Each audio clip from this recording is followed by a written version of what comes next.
Hi, I'm Elizabeth Feinler, otherwise known as Jake, and I had a long history of being the principal investigator for the Network Information Center on first the ARPANET and then the Defense Data Network, and finally it evolved into the internet we all know today. I worked alongside of John Postel for many years, first at SRI, and then we worked across the network at when he was at ISI. And I remember one story when the Defense Data, or DCA, the Defense Communications Agency, took over operating first the ARPANET and then the DDN. They sent people out, and I was pretty new at being a PI, and John was doing the heavy lifting on the TCP IP at SRI at the time. And so they showed up and they had their really natty polyester suits on, their brown and white shoes, and they said, after we talked a while, they said, we want to talk to the head technical guy. And I said, oh, that would be John Postel. So I go down the hall and I bring John back, and he's got his lumberjack shirt on and his thong shoes and beard and, you know, the usual for Silicon Valley.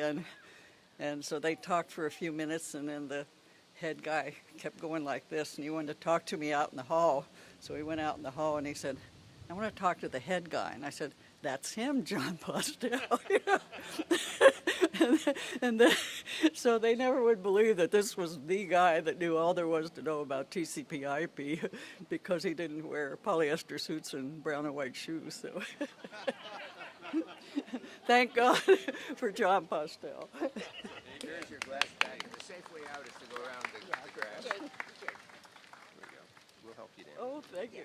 I would like to say that another thing, Bob Kahn, when I retired from SRI, said, what'd she do with all that stuff? I hope she didn't throw it away, because the NIC collected information from all over the network, and we had a large group of people in the network that provided us with information. We provided them with information. I'm here to tell you that I saved all that. It's a garage story. I had 2 garages full of papers, which I gave to the Computer History Museum a while ago. We're trying to get much of that stuff online, so we've got some funding coming in, and if anybody has deep pockets and wants to help us with that, that would be wonderful. But anyway, the history of the internet lives at the Computer History Museum.